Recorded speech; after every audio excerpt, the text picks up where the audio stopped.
Hello there. Good morning and welcome to my little arty corner of the internet. Well, of YouTube anyway. And I said good morning, but it's really good morning, good afternoon, good evening, or even a good night, depending on which part of the world or time of day you're watching this. It is Sunday the 27th of March as I record this. The skies are clear and blue and the sun has just risen above the hills, or is rising above the hills. It's far enough to the east that I don't think I'm going to get much fuss and bother with light or, variation in light for a while. It's actually about 20 past 8 here in the morning, but our clocks in the UK jumped forward an hour last night. So my body thinks it's 20 past 7 and the sun doesn't know or care how we measure time here on the earth. It is whatever sun time is for the sun. So I'd like to welcome you here this morning, and I'd like to say thank you for joining me. And for subscriptions and views and likes and shares, I want to thank you so very, very much. From somebody who didn't believe I'd ever get one follower, I'm heading towards 600. It seems over 600 now, which is absolutely amazing. Absolutely bonkers. Anyway, yesterday I was missing in action as far as videos were concerned. I just could not get anything to feel like it worked well, and I was getting so frustrated. In the end, I gave up. This was the very last drawing I drew, and I actually like this drawing, but I tried, rather than trying to do a video, I thought I'll try stop motion and see if that will help so that you can actually see the strokes appear on the page. It didn't, because I had constant light here, but no matter what I did, the light was fading in and out, and in the end I just thought, right, that's it. I'm taking a break from all of this today. But I thought I'd show you this one because it uses some of the patterns that I used last week. We got Blomqual here. This is a Blomqual variation, I suppose. I took one of the stems and put a leaf on the end. And then we've got a Huggins variation sneaking in behind those here. I added colour to these with excuse me, chalk pastels. Just very subtly, so purple, sort of like olivey green, and I did use black here and regretted it as soon as I put it on the first one, because I know that the black is very black and very sticky, and yeah, it would have been better with a different one. Do I show you the others? Would you like to see them? Oh. It's funny how I go back to them and then in the light of day and with a clearer head, you just go, right, okay, yeah, that's not so bad. This one though is that bad. I wanted to use some of the patterns we'd worked on in the week. So there's Blomqual, there's that one of those flowers I developed from the bacterium shape, and in the middle I wanted to put some crazy Huggins, and I just got the grid complete. I got the grid right, but following it I just went so wrong. I wanted crazy Huggins in the middle, so I just went, I can't fix this, I'm going to put it to one side, which is what I'm doing now. So then I thought, okay, then let's start with Huggins in the middle, which is what I did, and then put these others around there.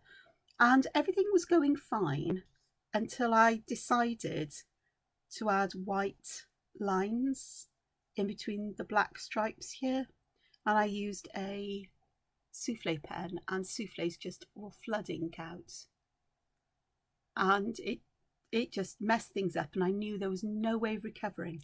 Oh, and I added sort of colour to these with, I don't know if you can see the sparkle, the slight shine, metallic jelly rolls, and a damp water brush, paintbrush. They work like paints, and you spread them out. And then I had a third go. I tried 3 times. That one, if I'd just left alone at those, adding the white, it might have been, or chosen a white gel pen, it might have been okay. So I went to this one. I thought, right, let's do a different way. So I've got Huggins. Well, I was going to do Huggins here, but it turned into Well, which actually is this version of Well is a lot like Huggins. It's a different way to get to Huggins. You've got the Huggins shapes here. But I've got the Well cells, if you can see where the squares are. So it's one of those ones where you get different shapes and patterns. But again, Blomquell variations, sort of berries on one side and leaves on the other. And this was okay until I started to add chalk pastel. And I just wasn't happy with it, and I couldn't adjust it because I'd used distress ink on this paper. It's Canson Imagine, which usually works well with chalk pastels, but for some reason, well, it's not for some reason, it's because it's distress ink, it actually grabbed onto the pastels, and when I tried to add more, the surface had become quite slick and the chalk pastels just would not go down or would not stick. And I just thought, oh, let's put it to one side. Put it to one side. It's an idea for something, and perhaps I'll go through that variation at some point in time. We'll see. But there are things to add to my sketchbook and to make notes on, and things to remind myself what to do and what not to do. So today I thought I'd do quite a brief video. I've just talked for 6 minutes about what went wrong yesterday. I think the point I want to make about that, though, just carrying on, is that even though those haven't worked out, I'm not comfortable with them or happy with them, I've made some blatant mistakes on a couple of them. And they're mistakes I know with the white souffle I've done time and time and time again, and I just never learn. Never learn. It never sticks in my head that I don't do that. The business with the chalk pastels and the distress ink covered paper is one I haven't come across before, so that's new. And the one with the crazy huggins in the middle of the flowers. So I often do this. I start on the outside and work my way in. And I'm never happy with the end result. I prefer to work from the centre out, or from a point outwards to the edges. And that's my lesson for that. So I've showed them to you, even though I'm not happy with them. And some of you will say there's nothing wrong with them. And there may not be to your tastes and aesthetics and everything. But for me, I just felt, oh, what have I done? And I do have to say, in the morning light of a new day, they're not that bad, except for the first one, because I haven't finished it and I'm not going to. But they're not exactly what I wanted. I don't know whether it's the colours in the background or what, I don't know. But they're lessons to learn from. But I will look at that way of getting huggins from well, especially if you find well easy and huggins a bit difficult. Possibly. They do really overlap. Okay, so to today's Tangle pattern, I'm going to do with you one that is new to me.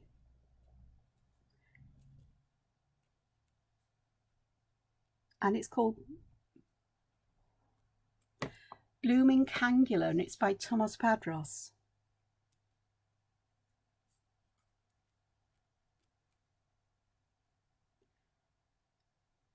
There's an A there, not Tomas, not Tomos.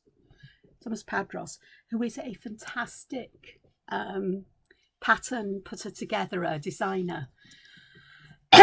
Taiga is one of my favourite patterns. It took me ages to work out how to follow his instructions, but at the end of it, I've used it a couple of times. I haven't used it for ages, so I must probably forgotten the tips and tricks, or they need refreshing, and perhaps I'll do that. These lovely geometric patterns that yet aren't geometric I just love his work. And I know there's a lot more patterns I haven't seen from him. But this one starts with the beginning of Blomquell. So we start with a triangle. Then we borrow the side and do another, and another, and another, and another. So that's familiar if you've seen my Blomquell variations. Then the next bit is we're going to draw another, did I say triangle? I meant V shape. A V shape there, one here, and there, and there, And I've drawn them with fairly straight sides, but you can bend them in or out depending on what you would like. And then we're going to draw lines as if we're completing the underlying triangle here. So I'm imagining I'm drawing from this line to this, like so. And then in his version, his original version, these are coloured in black, these little corners. And it makes this lovely, simple, yet complex looking kind of flower. Hence it's called Blooming. He has got another pattern called Kangular, which is more of a ribbon one. I've tried doing that in the past and I haven't quite managed it. But sometimes these things just take a bit of time for them to rattle around my unconscious mind and come out the other side, or for me to work on other patterns. So there we have a Blooming Kangular.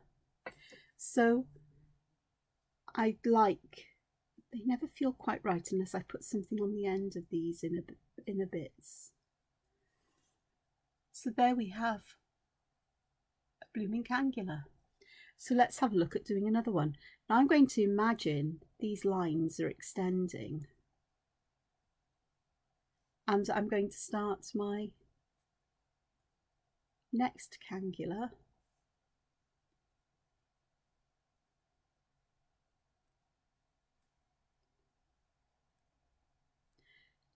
Oh, I had to do an extra triangle there. I've got 6 instead. It doesn't make a blind bit of difference. And what I'm going to do with this one is perhaps change the shape of that V shape that sticks out to have sides that bend inwards a bit, that are a bit concave.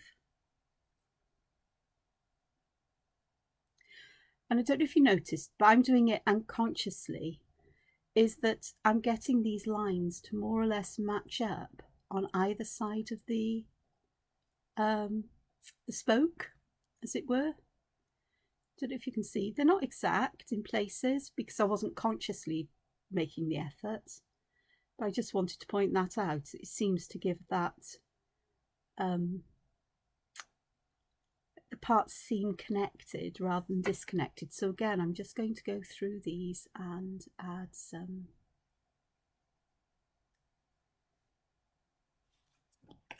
and I'm going to turn my paper for this one. Add those little black bits in.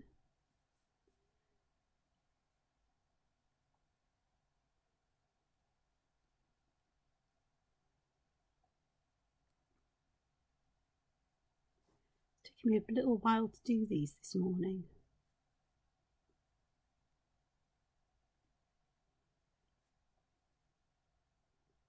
I just like this. I don't like the change of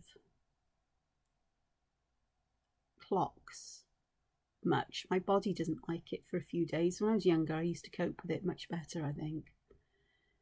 But I know I haven't had enough sleep. If I'd woken a bit earlier, I must, you know, I think I woke up, what my clock said was 6:30, but what is now what was 5:30. I would have gone back to sleep for a while because it was 6:30 and I know I've got things to get done today. I thought, I better get up. But I know I'll crash and burn later on. So let's do these as well, and perhaps let's put a cluster of my little stamens in there.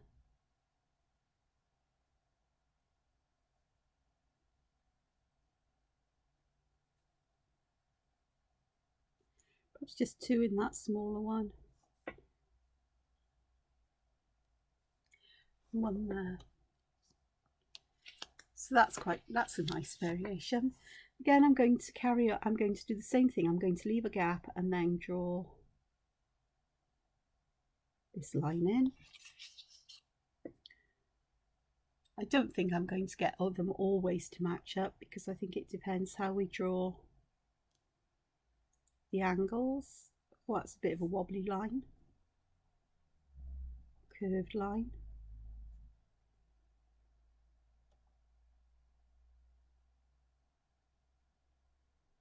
There we go. So with this one, I had a concave line, one that bends inwards. So let's go with a convex shape.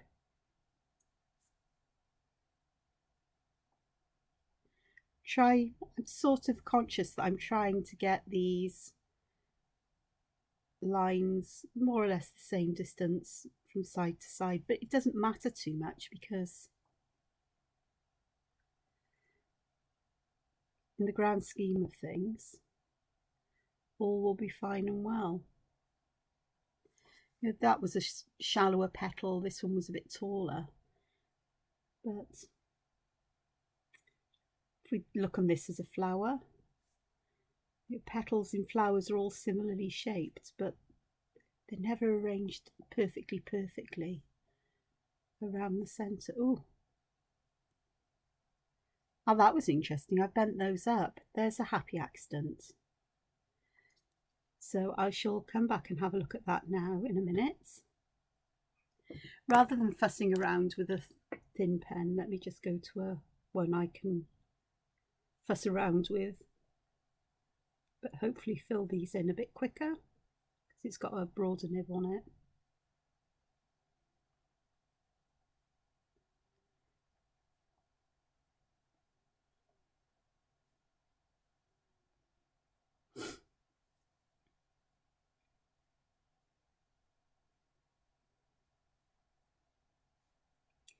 So I'll take a moment here to ask how you're all doing. Hope you're doing fine and well, and being creative when you can be. However, or whatever creativity is for you. We're all different. I like to draw. A bit obsessed with it, I guess. So for this one, I think I'll do something a little bit different here. Let's aura the petals.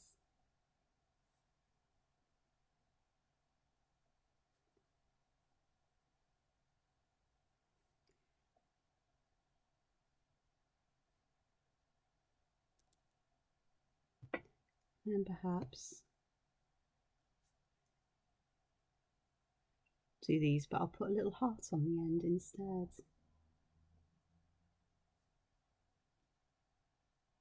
There we go. All right, so let's have a look at doing these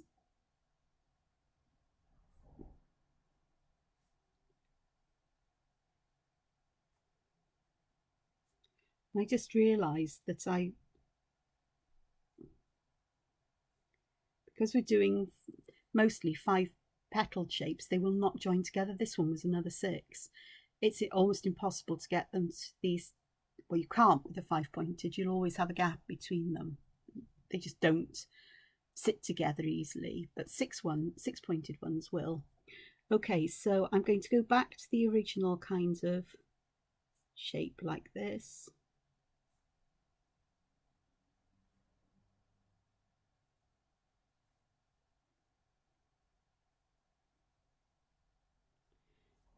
All right, and then over here I had this little accident where instead of going straight from side to side, I angled them up a bit. So instead of going like this, I went like that.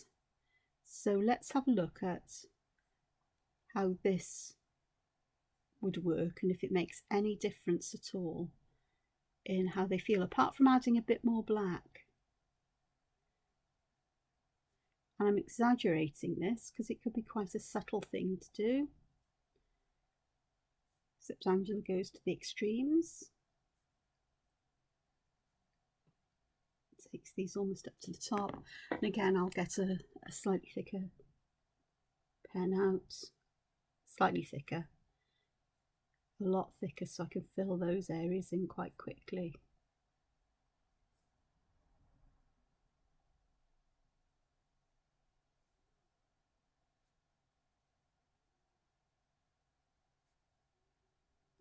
said this before and I'll say it again. Use a broader nib to fill areas in. It's quicker, and if you like a definite black kind of, you know, very graphic kind of feel to this, actually that one needs to come up a little bit. It's looking a bit odd there. So you can do that. Once you've finished, it's easy enough to make these little adjustments just to make things work round. So that does have a different, it does look different to this. It's the same, but it's different.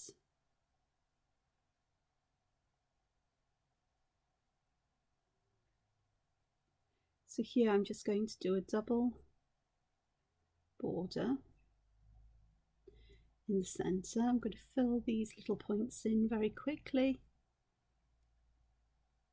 And for this one, the areas are quite small compared to the outer black areas, so I'll just fill them in quickly like this. It may not be perfect, but I think here I'm going to do one tall in the middle and a smaller one on either side, arch or loops. I don't know what shape you call them. Brain not functioning properly yet, not enough tea. I'm just going to pop in a little black line beside them. It's too small an area to add a dot on the end, but there's a different kind of feel there. And I also think I might like to pop these on. And this would be a lovely way, actually. It says blooming, but the 6-pointed one, as I'm drawing this, it reminds me of a snowflake. So it'd be a nice way to draw snowflakes. Look how much bigger these are getting as well. Okay, so we've angled these upwards, up towards the point. What about if we angle them down more towards the middle point inside? I'll show you what I mean.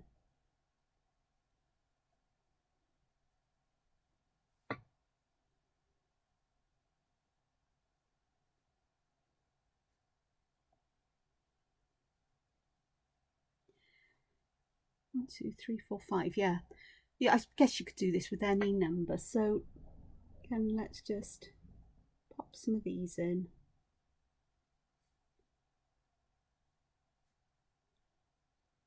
I'm starting these petals on this one quite low down, these spokes. Okay, so instead of going flat across, we're now going to point it downwards somewhat, like so.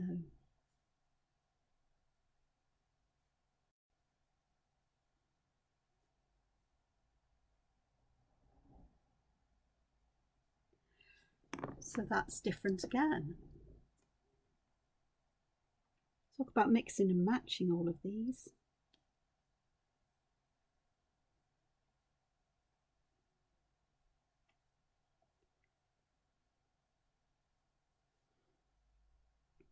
Such fun is what I want to say.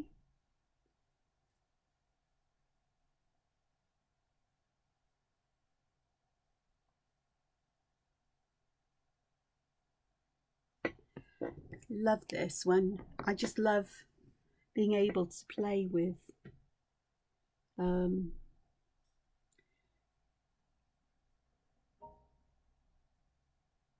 patterns in this kind of way. I'm so tempted to put this in again, but I think I'm going to do something a little different.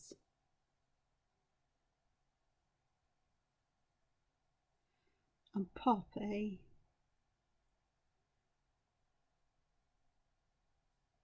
little furl on, like so, just to feel like there's something going on here. I could put one on the other side, but I think that would be too much. So would it be a good idea? Could I just pop? I don't know if this is going to work. I'm trying to imagine it in my head, and it's not really working, but I'm going to pop this as if I'm drawing this border here. And if I can, I'm going to have it coming out of the bottom. It's not always going to work on all of them. Oops. There we are. I was going to go all the way around there, which I could have done. It's an oopsie moment. And your white gel pen required when the ink's dried. Not sure about that one, but it's worth working. But I do like these around the edge. I like that kind of sort of like arrowhead shape we're almost getting there. So let's try this one again.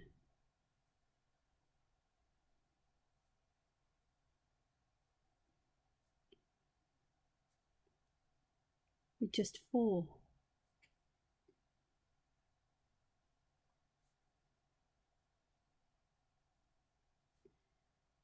Of the spokes.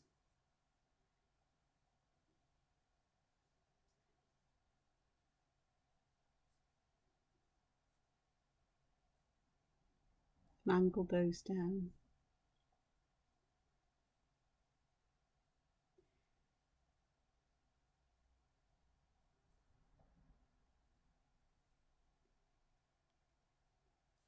Do this fairly quickly now, I think. There we go. And do you know what I really want to do with these ones? Show you now. I'll leave the inside as it is for now, but I think I might just go like this over the top of these ones.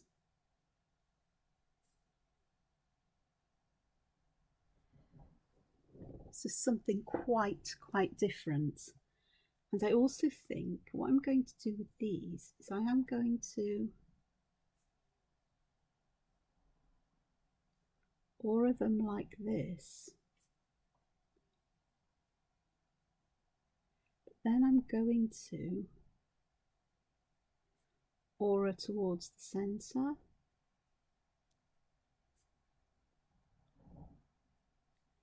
Then back towards the tip.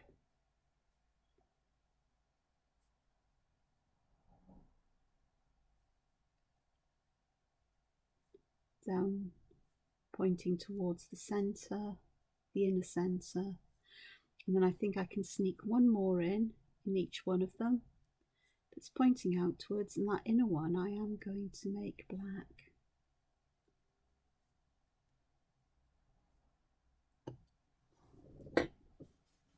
So that was fun as well. That one's my least favourite. This one is, I don't know what my favourite is, otherwise I like them all, but that one is, this is quite nice having this, it's almost like these are trapped underneath some shapes. Let me try that again, but with a different number of spokes and see how that works out. Using 4 is actually quite fun. You know, four areas. But let's have a look.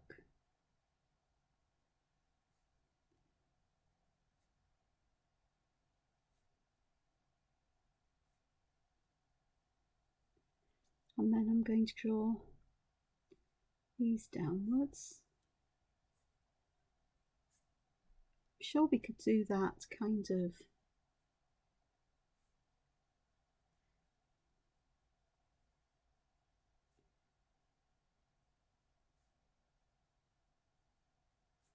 this on any one of these. It depends what kind of feel you want about your Kangular. This makes them feel that having open ends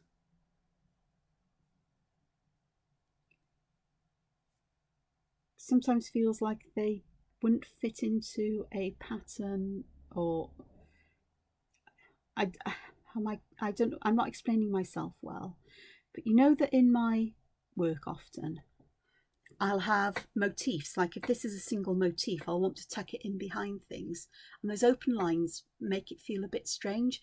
They're great because in some ways you've got lines of paper coming out, if you like, and this is almost trapped underneath the paper, so it's going down into the paper.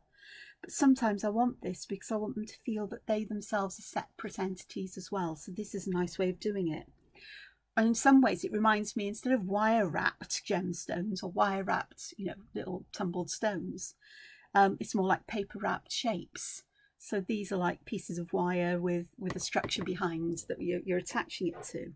So that's quite fun, and it does add a lot. This increases that sense of dimension perhaps even a little bit more, I don't know. But I like things like this. So that works nicely. So what else can we do here? Well, let's pop this kind of shape in the middle. And I will need to rotate my paper this time, just to get where it's easy for my hand to make those shapes today. Oh, what does this remind me of? Star anise. It's a spice, and it is star shaped, and you've got these little openings here, and there are seeds inside. So it's just the 5-pointed star shape. It's often used in Chinese cuisine. I once made the most beautiful fruit salad with all kinds of fruit, and a syrup made with star anise and some other spices in, and it was not many other spices. I think it was actually mainly star anise, and you know, sort of like lemon juice and syrup, I think it was, or sugar and star anise, and just let it sit, and the flavour was absolutely delicious. So we got a star anise variation, so that's really fun. I like that. And I'm just going to put some aura lines around that inner circle, adding some shadow behind it, so it suggests that there is depth to this one as well. So automatically there's even more depth being added, and I will just pop a little semicircle at the bottom there like that. That one's fun.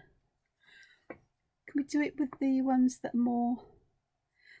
You can't really do it with these ones unless you go from corner to corner, the ones that tip up. But the ones that are on these ones, let's do one more.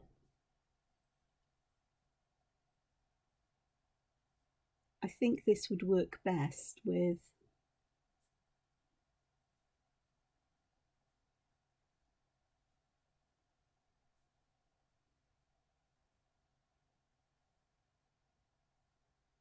what are we doing here? Oh yeah, there's one there. So let me have a look.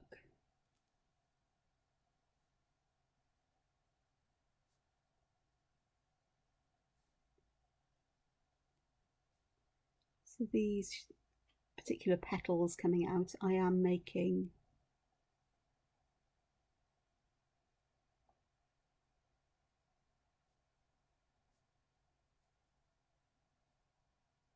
okay, so that one needs to come up a bit. You can adjust them as you go along. So if they're not the same length, oh,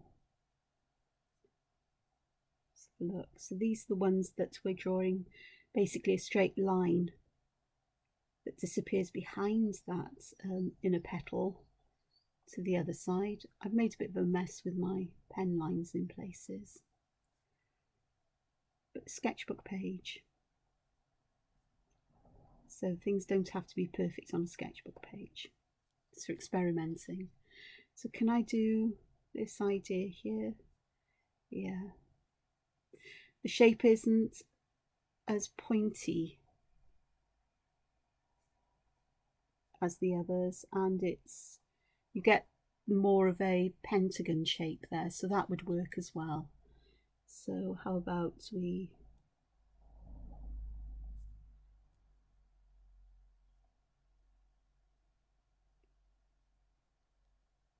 so here I'm just going to pop this kind of shape in, just for variation. So that would work. It wouldn't work with the ones that bend out, because you'd just end up, well, it wouldn't. The ones bending in, if you want a more pointy shape underneath, like an echo of the star shape at the top, the ones where we've got them, so they can either angle downwards to create that kind of arrowhead shape behind, or horizontal from corner to corner. And that one you just get more of the, in this case, a pentagon shape with the flat edges or slightly curved edges, depending on how well you drew from side to side, you know, and so on. So it's a lovely, lovely pattern. I hope you agree, and I hope that you will have a go at drawing these, and perhaps some more variations of your own. I'm going to leave it there for today. I'm not even going to add any shadow, because while the video's processing, I must probably do some more drawing and perhaps some shading, and then use an image of that at the front and end of the video, so you've got some more variations that you can try and work out how I did them yourself. Trust me, it's not going to be terribly complicated if that's what I do. So thank you for watching, thank you for liking. If you've enjoyed this, thank you for subscribing, whether you're an old subscriber or if you're a new subscriber. And if you haven't subscribed, please do. And take care of yourselves until I see you again. Bye bye for now. Bye.